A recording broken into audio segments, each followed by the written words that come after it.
Well, hello, everybody. Welcome to the Chilling with the Villain podcast. And today we're chilling with AEW Dynasty. You know, AEW, they've had used to do 4 pay-per-views a year. I guess now they've added more. So they got to create new names for pay-per-views. The name Dynasty, Sam, what do you think of that?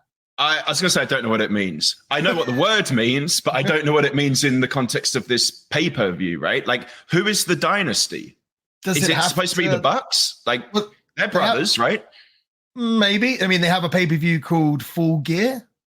What does that mean? I bet the listeners know. Yeah, I mean, like Double or Nothing makes sense, right? Because they do it in Vegas, like that sort of thing, right? Yeah. And they had All Out, so they had All In, and like that. Like these are cool. And Full Gear, you know, it means like full steam ahead, sort of thing. They're kind of innocuous, but like Dynasty means like a family of prominence, right? Who rule or highly influential or something. So I can only imagine it's about who else? The Bucks. Maybe the Khan family. Maybe. I don't know. Well, this is the thing. We'll spend too much time debating over this name. Before we go any further, that was Sam, the producer of the show, talking. And today we're talking about AEW Dynasty. It's like a week or so since the pay-per-view, but these pay-per-views are kind of long. So, you know, it took our time like to regroup to talk about it. And honestly, this whole entire show, there's like, I'm saying that not necessarily as a negative because there's a lot of good stuff on this show, but there definitely is such thing as too much of a good thing. I love ice cream. I love cake. I was just talking about ice cream before we started recording, but if I eat too much of it, I get a little sick. Does that make sense? Even though it's like my favorite thing ever. But AEW. I never really got when you used to say that on these AEW reviews until this one, and it clicked for me. Well, let's get into it. Like the show opens up with Pac and Okada, which could be like a main event anywhere in the world. Yep. 2 just phenomenal wrestlers. And honestly, I watched this match and I thought, this was really good. And both wrestlers are excellent. And here's the issue is that it's just completely expected to be a great match. And it was. So it wasn't like a surprise or anything. I think everyone kind of knew Okada was going to win. The other issue we find with AEW, maybe it's not an issue. I'd like to hear the fans' views on this.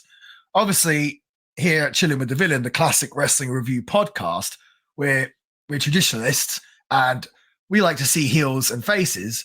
This match is kind of like, so Okada's supposed to be, he's in a heel group, but everyone loves him. Pac he's always kind of been a heel, but I guess he's a babyface now.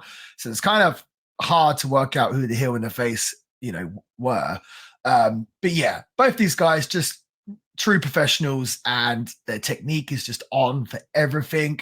I think any other night, this would have probably been match of the night, but AEW had something more in store for us. So for me, great match. Yeah. I like my banger openers. Yeah. And these guys are just guaranteed to deliver that. So I think it was wise to put them on first. I know what you're saying, like any other time it will be a main event. We knew it wasn't going to be that for this one. So just putting them on first, I thought was just the right call. Well, also there was like 3 matches on the pre-show, which we both did not watch, right? So like, but it's got to be such a long night for the fans there. Like to be fair to the fans, they kept up the energy for. I think there was like a bit of a lull during the middle of the show, maybe, but they have energy. I would have been done. I'm in bed by 10 o'clock, so. That's all that ice cream you've been eating. Exactly. The sugar crackers. Yeah. Well, so like they open with this. This is pretty star-studded, to be fair. And then next match is Edge. Pretty big name, but it was Edge, Kingston, and Briscoe taking on the House of Black. I'm going to be honest with you. I was watching this show live, and I have a new puppy, Mr. Leo Loco, and he was playing up around this sort of point. So I pretty much only saw the finish of this match. And to be fair, I just thought, well, I know everyone in this match, like what they can do. They're all professionals. Kind of knew exactly what it was going to be. Just like, this is just going to be a really decent 6-man tag. I think I'll go back and watch it. But I just saw the finish, and it was Malachi defeating Edge which maybe you could have predicted. It seems like Malachi is going to challenge Edge. So I keep saying Edge, Adam Copeland for the TNT title. We'll see how that goes. I think that would be kind of interesting, but good way to get, these, people on the card. Always nice to see Kingston, and always cool to see Mark Briscoe on the pay-per-view. Definitely. You said you only really watched the end of it. That's interesting, because did you think, based on you only really seeing the end of it, that it was like a tornado tag?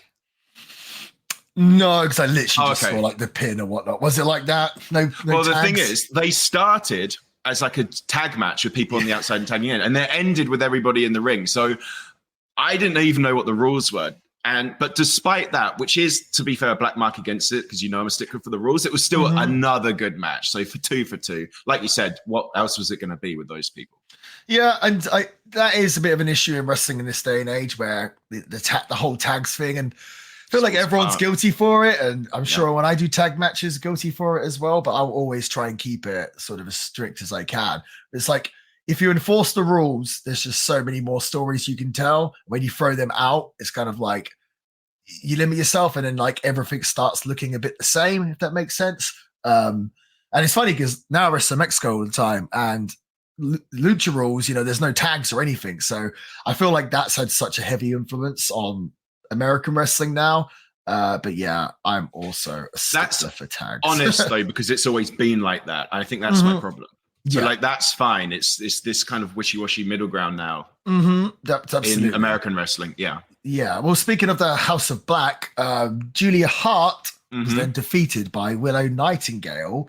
I was actually kind of surprised by this, because I saw that Julia hurt, believe her arm in a match like a week or two ago, but I guess a few weeks now, on a match on Rampage, to the point where she hurt the match very early on or hurt the shoulder very early on in the match, and they had to go home right away. And it looked pretty bad. And then the week before this pay-per-view, or maybe the week of, they advertised a mixed tag of Brody and Julia against Willow and Edge. And they basically did the whole match as a singles match between Edge and Brody, and Julia just came in for the finish to hit Willow with a chain and put her in a submission. So I was like, okay, well, she's definitely hurt. So I thought, I don't know if they're going to do this pay-per-view match. And then when they were still advertising it, I was like, okay, I assume it's just going to be some kind of angle. But they did actually give us a match. It wasn't a long match. It was 6 minutes.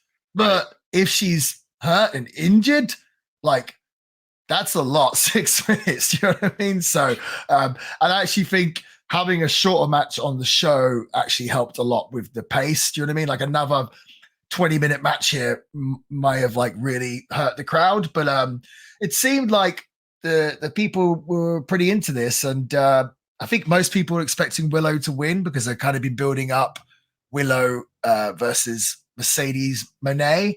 One thing I don't really understand Stokely Hathaway with Willow and Statlander.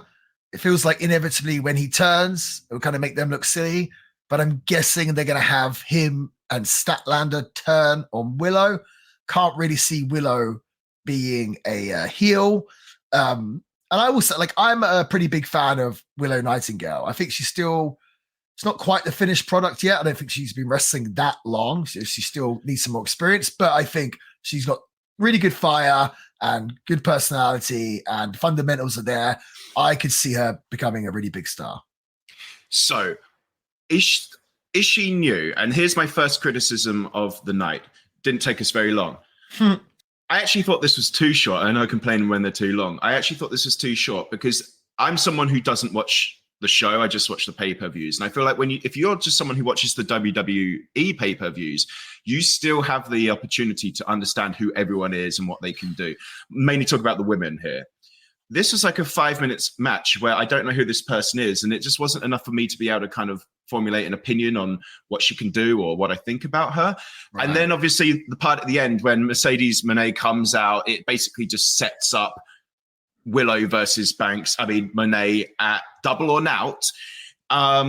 So I assumed it was just like a quick setup for that. I didn't know Julia Hart was injured, and that's probably a factor of the length. But I just didn't feel like I could understand who this person was, Willow. I didn't have the opportunity to do that because of the length.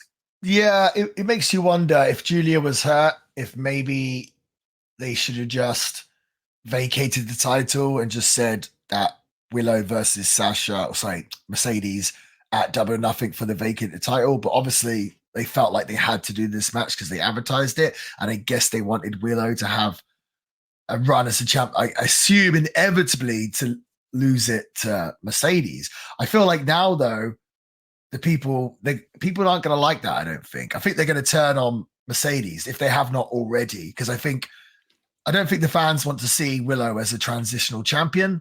So I want to see it as a real one. Yeah, of course. Yeah. Okay. So I feel like it might backfire, or they'll stick through with it and Mercedes will win, but it's going to turn her into a big heel, which, to be honest with you, she's probably better suited to being a heel. I do find that quite often. Sometimes, like in AEW, they'll bring a woman in, she'll have a little short run as a baby face, and it ever just be like have to turn heel. So I don't know. I don't know. But yeah, you were texting me about you weren't too impressed with Julia Hart. I've always actually been quite impressed with her, and I feel like the entrance is 5 stars. But if you weren't impressed with her here, it's probably not a good match to form your opinion, because, like I said, I think she was hurt.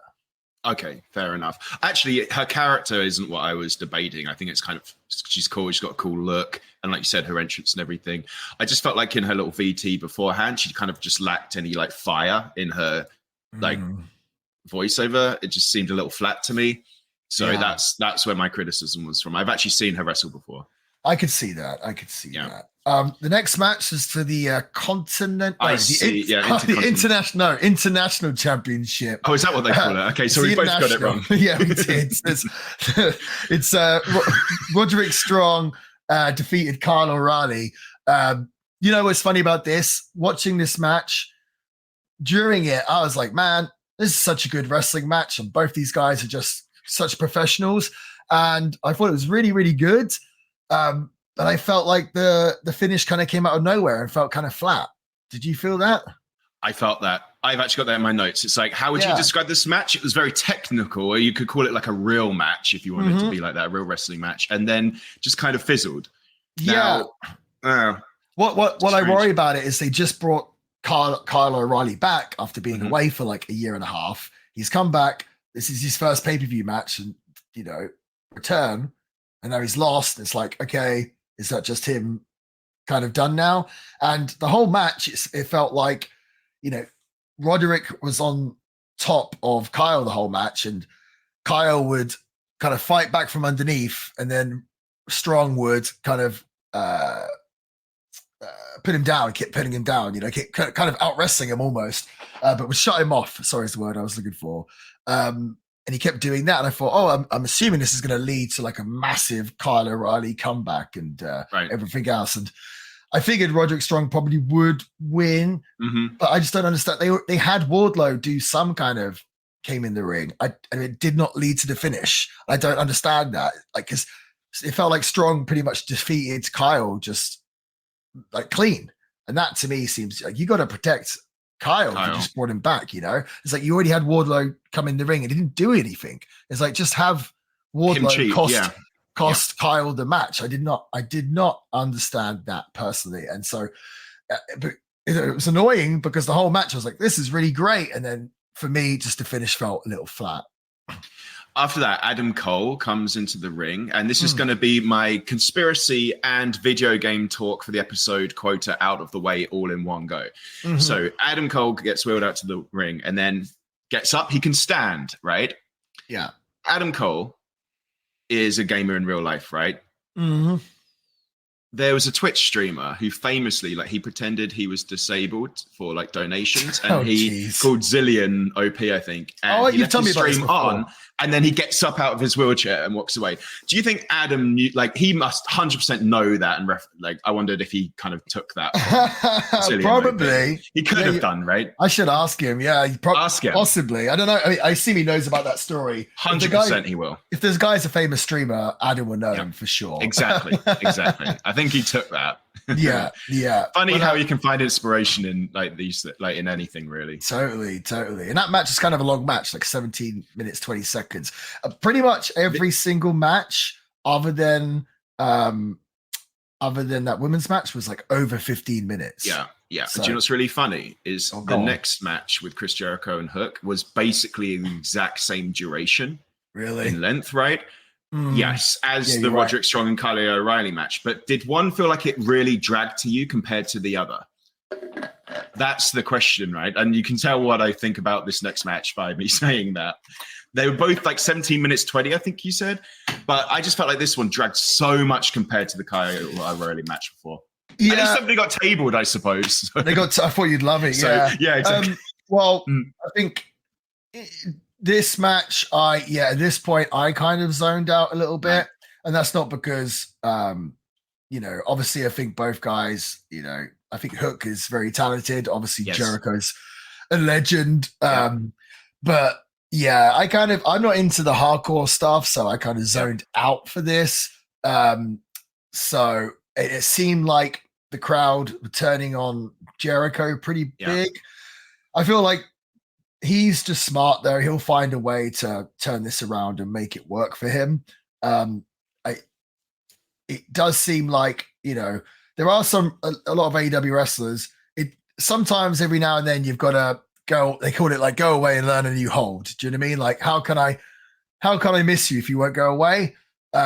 And I think that's kind of what the crowd is feeling with Jericho at the moment. It's just been there a lot, and maybe it's, maybe that would be a good idea. But it seems like he's, kind of a wrestling genius, and it feels like he'll just turn this, manage to turn it into a negative and come out on top, it seems. But I'm still, like I think I said this on the show before.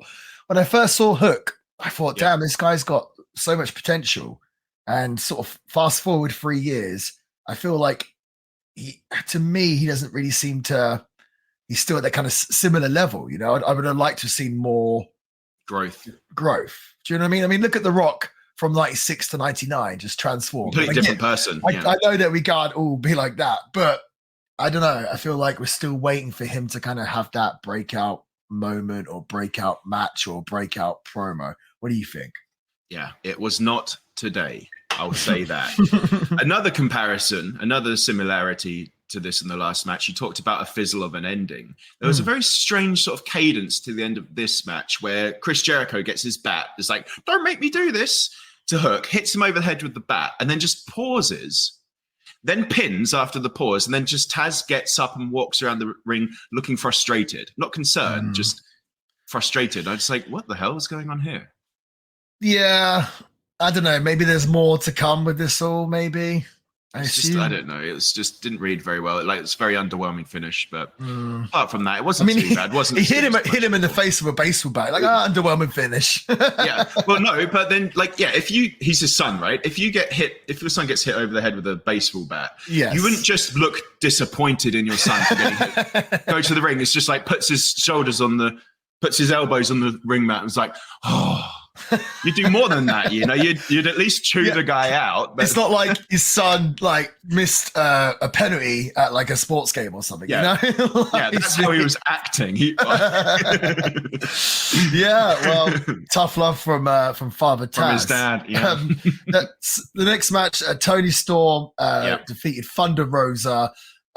This I think was a lot better than people may have been expecting, or maybe people were expecting a lot. I feel like this late in the show wasn't expecting like fireworks because I just thought the crowd's going to be really, really worn out by this point and saving themselves for those main events. But the crowd actually brought it with this match. It seemed like they really got into it towards the finish. So I feel like they're both ladies did a really good job. Yes.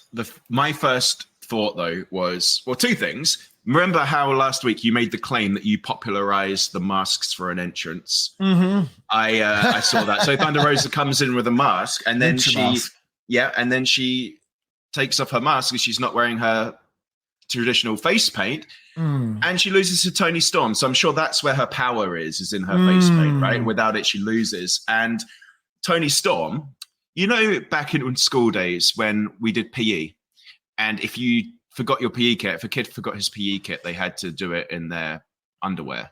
That's what Toni Storm looked like.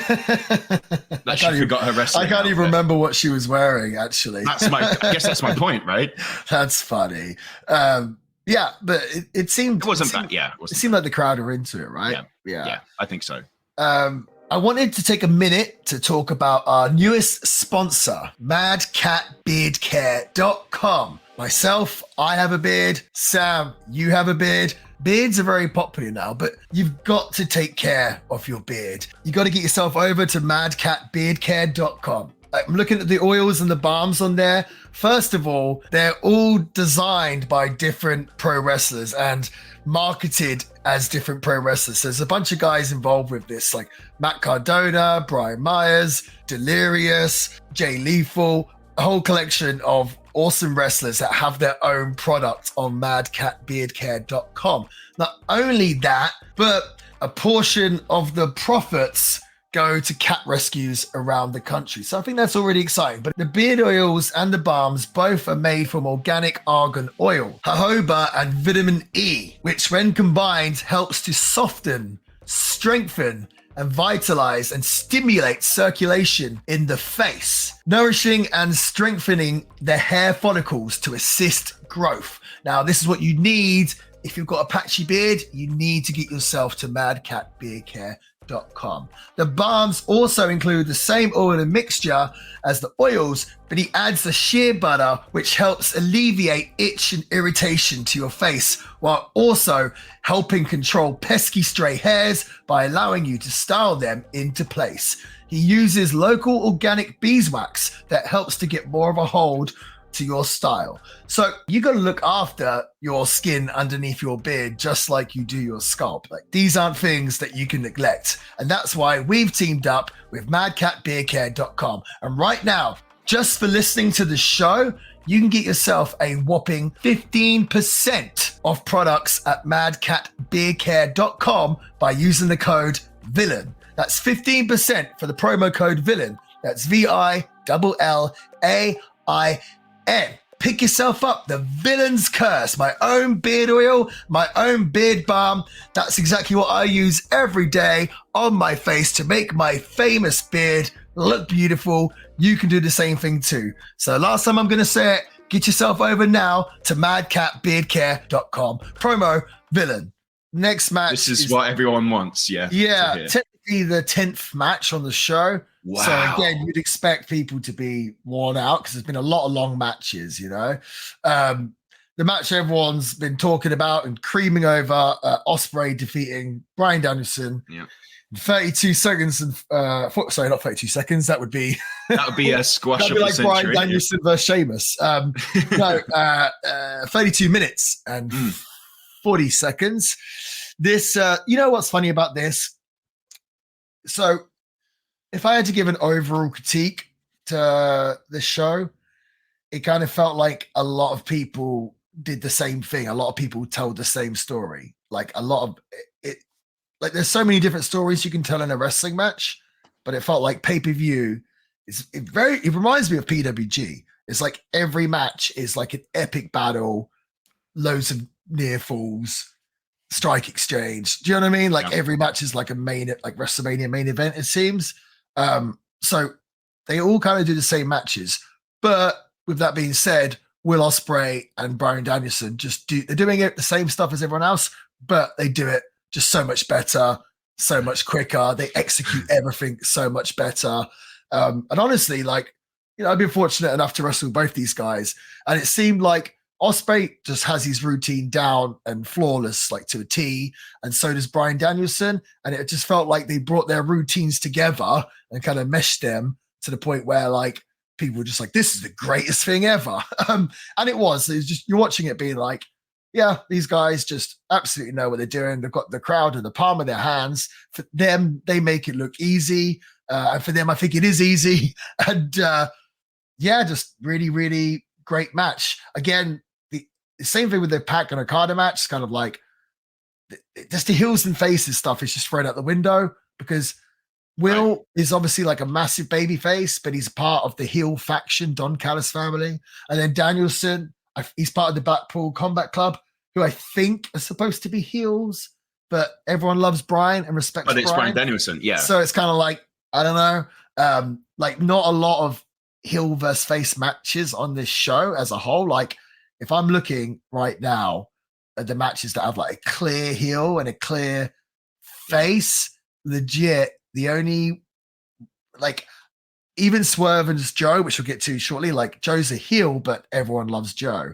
The only matches I can see with clear heels and faces are, okay, but I don't even know if Jericho's properly turned heel yet, but I was going to say Jericho and Hook, and then I guess the Young Bucks and FTR. That's the only 2 matches on the show that have clear heels, which is kind Tony, of... Is Tony not a heel? Tony Storm? Yeah, she's very popular. Dude, she's like the most popular wrestler. Yeah, but you could be like The Undertaker's a heel, but he's popular. That's my point. You're making my point exactly. I'm saying, like, they'll have people in this on the roles of heels or roles of baby faces, but if she's the most over a person on the show, it's not a proper heel, is it? Do you know what I mean? Oh, I disagree. I totally disagree. You're 100% wrong. She's a baby face through and through, but she's been booked as a heel, but she's a massive baby face. So you think heel just means unpopular? Is that what right? Heel is like your villain, right? Yeah, exactly. The person getting booed. There's plenty of times where, like Darth Vader, right? He's a heel, exactly, but he's the most popular character. Yeah, but this is supposed to be the exception. Like, the Joker, it can't be like that for every single match, can it? Or maybe it can. That's my point. Like that. So you just want more variety in it. Well, I'm just saying the heels and the faces aren't distinguished at all. There's not enough black and white with heels and faces. It's like all completely grey. And to me, I'm like, I preferred it when we had, I don't mind 1 or 2 matches where it's like, oh, this guy's kind of a tweener, or this, that's fine. But it's like every single person they're not, I think it makes it very difficult to tell stories when you have not a clear heel and not a clear babyface. It's kind of like the audience, who do we get behind? And I think every now and then it's fine to have like a story where you want half the people behind one of them, the other half behind the other. That's okay as an exception. I don't think that should be for every single match. And the problem is when you do that, you kind of split the fans. Do you know what I mean? It's almost like, then it's kind of like, who's over? None of them are over. Do you know what I mean? But Tony is definitely in no shape or form a heel whatsoever. She's very, very popular and gets cheered. And yeah, like to me, when a heel gets cheered too much, they just got to bite the bullet and go with it and turn babyface. Because if they're heel and they're getting cheered that much and they wrestle another babyface, they just gobble up the other babyface. Like their face has nothing. Do you know what I mean? Like they are, and that's not a good way to get talents over if they're just getting gobbled up, But legit, I'm looking at this card now. Like House of Black, I think they're supposed to be heels, but people love them. To be a real heel in this day and age, it is really difficult, which is actually why I was watching the TNA pay-per-view the other day. And did you ever see Top Dollar in the WWE? Doesn't ring a bell. Oh, but he's very, very disliked. He's now called AJ Francis, and he wasn't very liked. He comes across as pretty unlikable, and he's in TNA now. And I was actually watching him being like, this is great, because it's like, you don't see many real heels in wrestling anymore, yet this guy is getting actual heel heat. Do you know what I mean? And I thought, that's good. Like, I like that. It's just like, it's kind of like what's old is new. Do you know what I mean? Like, when I was a kid, you had such strong heels, like whether it was, Flair or Pipe. I mean, those guys are popular as well, but so many different wrestlers, these strong heels, strong baby faces, like Hogan versus Earthquake, whatever it was. Now it's just like, we like everyone, you know what I mean? So that maybe that's the way wrestling's going. Me personally, I like more the storytelling, the storytelling aspect. And like I said, I don't want to see the same story 10 times. Do you know what I mean? I think that's a fair request. I think that's a fair request. But no, all of that being said, yeah, this match was incredible. I'm sure it's going to get I'm sure it's been star rated already. Probably got 7 stars. I was going to say, how many stars do you reckon this got? Can you find down that? to the nearest 100. Yeah, we'll look that up. Let's In the have a look. meantime, that that tiger suplex off the top turnbuckle was mental. I love stuff like that. Oh, Then did at you the see? same- I posted about that. I did that move to Will Ospreay about 5 years ago. Oh no, I didn't. This another thing that was. Well, not really Right, yeah. stolen from me. But I put my video up of me doing it on my Instagram. I'm trying to find the rating. Dave Meltzer on Will Ospreay. The match was so good on so many different levels. It was one of the best matches I've ever seen. Probably the best match ever in the United States. Would you agree with that, Sam? The best match that's ever happened in the United States. Yes. It's a very lofty claim because if I say no, I don't think so, then what do I have to say is? I need time to think about that. But that's an incredibly lofty claim. Do you reckon he says that every time? I think if you're basing it on how well executed moves and spots are done, I think then yes, probably. If you're counting for a whole bunch of different stuff, the only real metric you can base wrestling on is business, right? Because that's what it is at the end of the day. That's all it really is. But then again, I know it's subjective. You can look at wrestling as an art, but realistically, wrestling is a business. So, I guess technically the best match of all time be the one that drew the most money. But for me personally, I loved, Austin and Brett. That to me had a lot more drama than this match. I loved Hogan and Rock. I think it was just incredible. And they certainly are doing a lot of the moves and stuff that these guys are doing. But I don't particularly rate a match based on, how much great stuff they can do in it. So I wouldn't say it is the greatest match ever in the United States. That being said, and that's just my preference as well. It's because I'm more into the sort of how wrestling used to be rather than what it is now. That being said, it definitely was an insane, crazy match, and definitely one of the best matches that I've seen in many, many years. In a good while. Oh, yeah, 100%. Yeah, you knew it would be. Yeah, that fighting spirit, which would be very generous and call it still just goes right through me. You don't like that? I can't do it. I can't get on board. I understand. So, I think that was towards the finish, right? Where Ospreay took the Regal Plex and just popped up and blade. Yeah. I'm not a fan of it. And I almost feel like you could argue there's a time and place. Mm-hmm. But again, if you're doing it in every big match, maybe it's not a time and place, The reason why guys do it is because they're getting these reactions because they're doing something where the audience thinks they're going one way and they switch it on them, boom, oh, just kidding. And that's a swerve and it, gets that reaction out of the audience. That being said, it's kind of I don't know. I feel like if I'm going to be dropped on my head from the American Dragon, Bryan Danielson, I'm going to stay down like I've been dropped on my head, but I can't, who am I to critique? That was, just definitely a 5-star performance from both men. Yeah. To me, this fighting spirit thing is going to be the new multiple finishers. Mm-hmm. Once in a lifetime. Yeah. Once in a lifetime. Yeah. It works and it works well. We talked about that with Cactus Jack versus Triple H. Now it's just everywhere and it's just lost its luster. I think like the table. I don't know. The first time, you see tables every single week. The first time I saw a table, I think it was Diesel powerbombed Bret Hart through the table. I was like, oh my God, he's dead. Oh no. And now we see tables from everyone every single week. It's or the thumbtacks. The first time I saw thumbtacks, my mind was absolutely blown. And it made sense with the way Mick Foley did it in that. Well, I was talking about the Hell in a Cell with Undertaker. And it's it made sense for that insane, deranged character to put out. To be carrying this kind of thing. And I was like, whoa, this is insane. And now it's just been done so many times from so many different people. It's just kind of oh, thumbtacks. So the fighting spirit thing, it's inevitably going to be overdone. And then if they keep doing it, then it's gonna they're going to have to keep adding more fighting spirit or no selling spots until like the whole match is just doing stuff to each other but not selling it. And we just get rid of selling, full stop.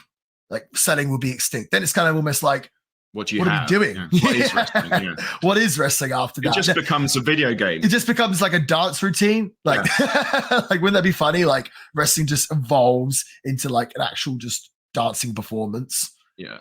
I mean, I guess it kind of is, but yeah, that would be something. Yeah. To me, it would revert more to like something like Tekken, where they just keep getting back up and fighting until one of their health bars depletes. Yeah. You know, maybe. Bizarre. I was so satisfied by this point. Do you know what I mean with the pay-per-view? I was like, I can take it home now. Like, yeah, and I would have just been super satisfied. Dude, poor Bucks. Poor Bucks and FTR having to follow that. And to be honest with you, I feel like they're probably the only people that had a chance of following them. And to be fair to them, it seemed like they really did get the crowd into it, and it seemed like they had a really great match from what I saw. So, round of applause for FTR and Bucks, because oh my god, like if I was on that show and I'm stood at Gorilla watching Bryan and Ospreay have that match, I'm thinking, man, I don't even want to go out there now. Do you know what I mean? Like that's got to be the worst feeling ever. And this is a thing that's happened in wrestling now. Like it never really used to be like that in the 80s or the 90s. The cards would purposely build. And if you did too much in an earlier match, you would get a lot of trouble. You would get fired. Now you don't. And now it's actually encouraged. Like, no, go out there and steal the show, no matter where you are on the card. It's another thing. I'm kind of like, I don't know how I feel about that. But that's just the way it is now. So it's kind of like, got to get with it. So they had a really, really tough challenge to go out there and follow them, but I think they did a good job considering. I think they did an amazing job considering, to be honest with you. I'm with you. I'm with you. I thought it was really, really good. I will admit I cringed really hard at one point when Matt, I think it was Matt, went through the table and then kind of smacked his head on the back of the guardrail. Yeah, I didn't like that. I did not like that. It's always tough for me to watch these sort of matches because it's just so, like wrestling's so dangerous as it is. And then these guys doing this stuff, and it's like, for fans that have never wrestled before, they're like, oh, this is so fun. And it's like, when you're a wrestler and you realize that we're human beings, for me, it's like tough to watch. Do you know what I mean? People taking those scary ass bumps. But no. I like people getting tabled as much as the next man, probably even more so. But just you want to see guys get their skulls crushed in? I don't want to see that. No, just do it clean in the... Even on the outside is fine. Just do it clean, like through the table. I'm cool with that. I want to hear the noise. Yeah, but things don't go right in wrestling all the time. True. Like you can't be like 100% going to do this clean. Do you know what I mean? Yeah. It's very unpredictable. Yeah. What did you think about the ending, the slightly goofy ending? Oh, when Nick gets the so we should say it's for the AEW Tag Championship, and it was a ladder match. So Nick's getting the belts down while everyone's distracted by Jack Perry, who came out in a mask and then just did a goofy face camera, and then everyone somehow got like paralyzed by that, like it's kind of again. Well, I assume the FTR were down selling from something, right? I don't think they were just stood there looking at Jack Perry, were they? They kind of were, mate. I don't know. I didn't see that. If they were, then that's weird. But I don't think they were. I think you're maybe saw that wrong. But if Jack Perry was going to return and do it in this match, it has to be the finish, I think. So for me, it's fine. Like it's a high point, or like that's the story. That's the business of the match. Jack Perry's cost FTR. That's the finish. They can't do another 5 minutes after that of wrestling moves. So, it's funny because it seems like the AEW showing that footage. Yeah. The people were up in arms over that and so critical and just like, this is the worst thing ever. And this is like the finger poke of doom or whatever. Yet it seems like this Jack Perry, he came out on Dynamite this week and kind of got like a superstar reaction. And then like they've done this big segment where the Bucks have taken out Tony Khan, and it seems really hot, and it seems like it's got people's interest and people are intrigued. So yeah, and I'm all for that. Like give me more moments, give me more story, intrigue, give me more, rather than just good matches. We've had enough ice cream. We've had enough good matches. Give me the the story. So I'm all for it. I'm kind of excited to see what they can do with this new elite and Jack Perry and everything else. And the Bucks once again tag team champions. So it'll be interesting to see who they work with next. Yes. Speaking of good wrestling matches, just good match after good match. Finally, Swerve Strickland wins the AEW World title from Samoa Joe, who I also like. Now, we're really glad to see this, right? In fact, actually, I don't know if you called it or if you said you wanted it to happen, but this is the point where I understand what you say when you can't just have good wrestling matches over and over again. It's like, I should be loving this moment. I was just like, take me home. I'm done. Yeah, and that's kind of what I was saying about earlier. Like, back in the day, it would have been considered like, okay, Swerve's getting his moment tonight. Yes. And then you guys just go out there and steal the show, put the limelight on you. That would be considered like selfish. Yeah. In this day and age, it's not, for whatever reason, So, like, those guys didn't do anything wrong. They did exactly what they were asked to do. Yes. Yeah. Me, if I'm booking, I'm going to try and structure it a little bit differently. Because ultimately you want to end the show peaking, if that makes sense. And this show peaked with the Ospreay and Bryan match. I think maybe fair to say. Of course it did, yeah. As much as the other matches were great, and this was a great match as well, it kind of peaked with that. So almost like an afterthought, crowning a new world champion, I would have probably tried to deliver that differently. Right. But definitely the right decision, having Swerve win the world title. I think everyone kind of assumed that he would. I feel like they should have done this back at the last pay-per-view. They did the freeway with Hangman. I think Swerve should have just won the world title then. And that could have just been a singles match as well. Because it seemed like Swerve was super duper hot. And I don't know if he's as hot as he was like a few months ago. Because now it's like the hottest guy in the company. Swerve was the hottest guy in the company. And now Ospreay has come along. He's the hottest guy in the company. Yeah. And so now Swerve. And he already took home the pay-per-view. Right. Like 45 minutes before Swerve wins the title. Yeah. It's like Swerve moves down into like the second most popular guy in the company, then wins the title. It's like, why didn't you just pull the trigger like, when he was the hottest guy? So now it feels kind of like you maybe left it a little too late. I mean, I'm sure he's going to have a good run and everything else. It all seems like, or people are kind of predicting that it's going to have Ospreay beat Strickland at Wembley, which is the summertime, August. So almost feels like if that is the case, that Swerve's not going to really get like a fair title run. And again, it's just like, I feel like if you're going to have Ospreay win the world title in his home country of Wembley, that's awesome. But can he not do it like by defeating a heel? Do you know what I mean? Just so, I don't know that, there's other examples in the past, like when Bulldog beat Brett at SummerSlam 92, but that was special again, because that was the exception, but it'd be really nice to see Ospreay have like a mountain to climb and really triumph over a big Dick Dastardly heel. But we don't really have them in wrestling anymore, at least on this show. So congratulations to Swerve Strickland. Yes. Always been a fan of his work and him as a person. And it's going to be interesting now to see how AEW move forward. I feel like this is the first champion AEW's had where it's a guy that has kind of been made in AEW. I think that might be fair to say, like, it's someone that's actually started at one point in the card, got themselves over, climbed the card to the point of winning the world title. So I think that's very important. Did Jade not do that? Who? I mean, world champions I'm talking about. Oh, okay. Yeah. But not really, no. Jade came in, they brought her in and she stayed the same level the whole time. They brought her in on top, Gotcha. Yeah. If that makes sense. But yeah, I'm talking about world champion. Like, there might have been there's loads of belts, so there might be other champions that have done that. But for the world title, Jericho came in as a top guy, Moxley as a top guy, Hangman he still came in as a top guy. Who else? Joe came in as a top guy. Who are the other champions? Kenny's top guy. MJF as well, I guess. Actually. MJF, MJF, I think as well. And that's good. Like,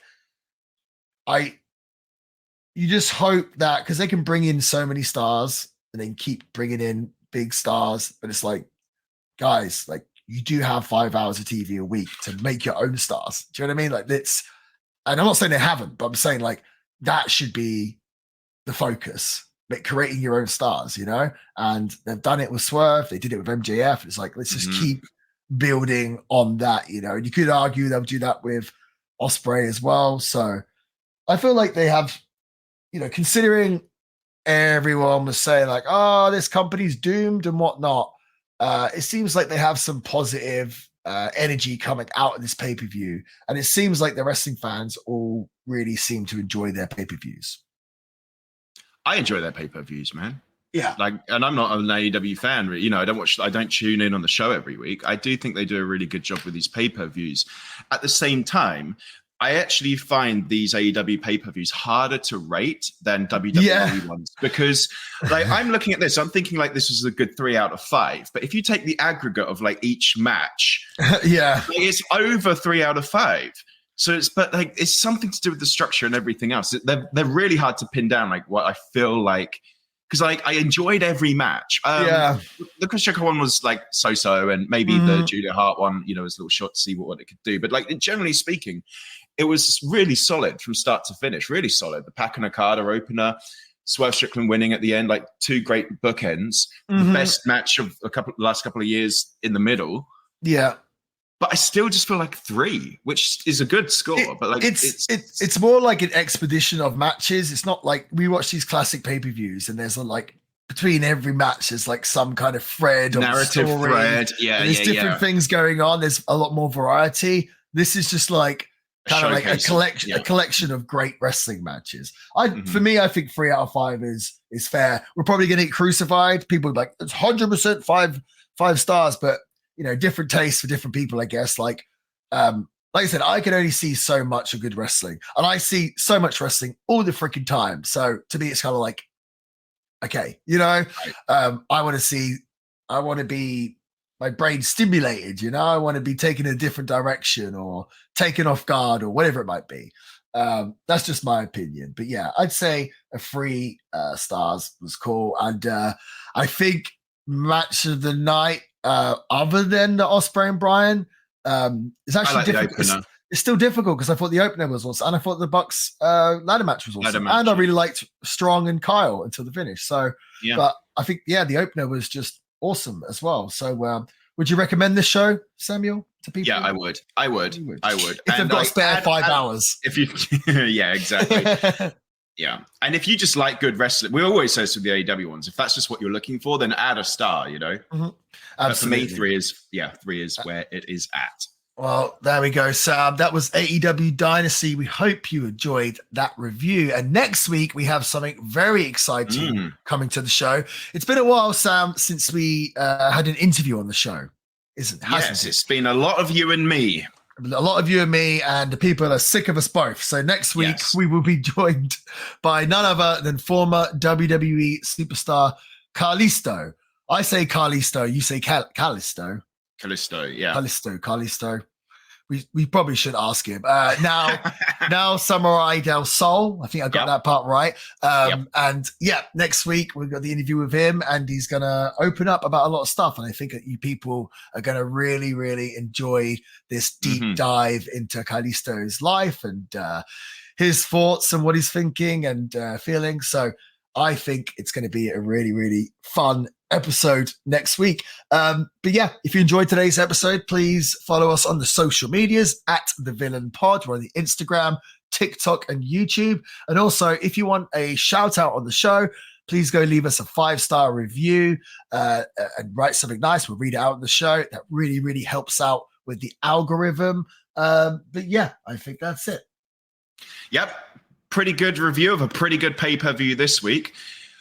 Lovely interview next week. So hopefully you've got everything that you need from us. So I will say, until that interview comes along, have a good week. Till next week.